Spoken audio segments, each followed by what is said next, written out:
Good morning students.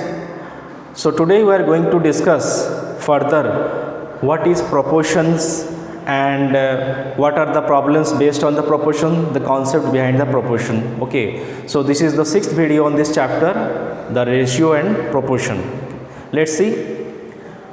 If in a question it is given that find the third term in the proportion 80/64-24. So what is missing here?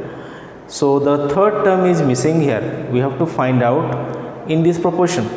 Whenever we will find out the third term, then we can say that it is a proportion. Okay, already it is a proportion, but we have to find out the missing term. Okay, let's see. So let the third term equal to x. Whenever unknown quantity or any missing term is given, then we will start our problem by solving by taking x as the term. Okay, so here we are taking the third term as x. So when we call a proportion, when the product of extremes is equal to the product of means, we can say that it is a proportion. So let's start. The product of means, what is the first term here? Let's identify.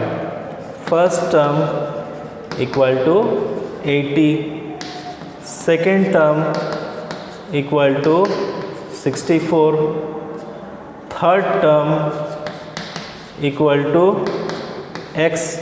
Here we have to find out x, and the fourth term equal to 24. So we have got all the terms here. Now let's start by solving the concept of proportion, the product of the extremes. So 80 and 24 are extremes here. Let's multiply. 80 into 24 is equal to the product of means. What are means here? 64 and x are means. So 64 into x. Let's solving by transposition method, or x equal to 80 into 24 upon 64. This is the method of transposition. 64 is transposed to other side. So which number it is divisible? Both the number. Let's see. 2 first divide with 2. 2 12 ja 24 and 2 3 is 6. 2 2 ja 4. Again 6. 2 6 are 12 and 2 1 are 2, 2 6 are 12, 16 here. Okay, and 16 5 are 80, 5 6 are 30. What we got here? We have got that x is equal to 30. Therefore the third term how much? That is 30. Okay, 30 is the third term. And how to write this one? 80 is the first term and second term is 64. So 80 is to 64 is proportional to third term is 30. 30 is to how much? That is 24. Okay. Now let's see another question. Find the fourth term in the proportion here. So here fourth term is missing. Let's start with the same method by taking the fourth term as x. Okay.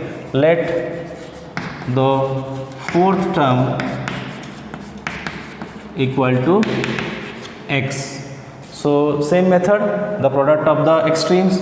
Therefore 20 into x equal to product of means 18 into 40, or x equal to 18 into 40 by 20. Directly it is divisible here. 22 ja 40, 18 2 ja 36. Okay, so what we got here? The fourth term as 36. Therefore the fourth term is 36. Then it is a proportion. Okay, if the fourth term is 36, then the whole ratios are it is a proportion.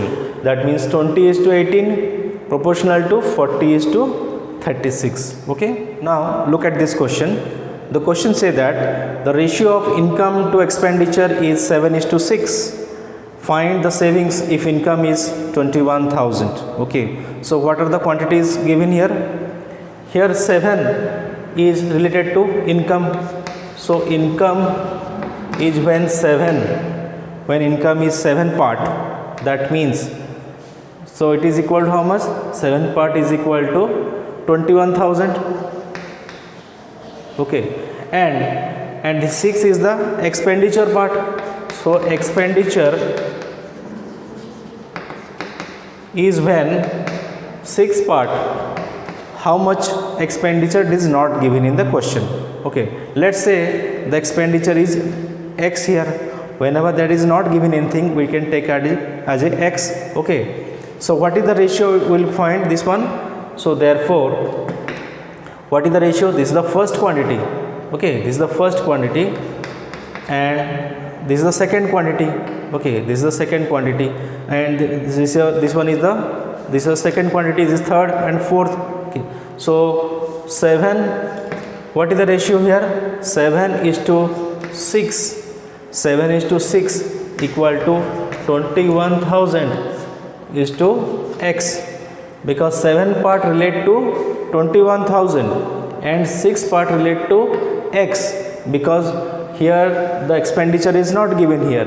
So let's solve by taking the cross multiply or the method of transposition or method of the proportion. Okay, 7 product of extreme 7 into X, that is 7 into X equal to product of means, that is 21,000 into 6, or X equal to 21,000 into 6 upon 7. Just simplify it, we will get the answer. 7 3 ja 21. So 3,000 into 6, that is 18,000 it got. So what is X? X is the expenditure. So expenditure we got 18,000. Okay. Now question is asking what is the saving. So how to find saving? Income minus expenditure is equal to saving. Okay. Let's find out the saving. So therefore savings equal to, what is the income? Total income is 21,000. 21,000 minus, what is expenditure? It is 18,000. So 21 minus 18 is 3. So what is the saving here? 3,000. Okay. So rupees 3,000 is the saving of the person, because 18 plus 3 will be 21,000. So we have got the saving as 3,000.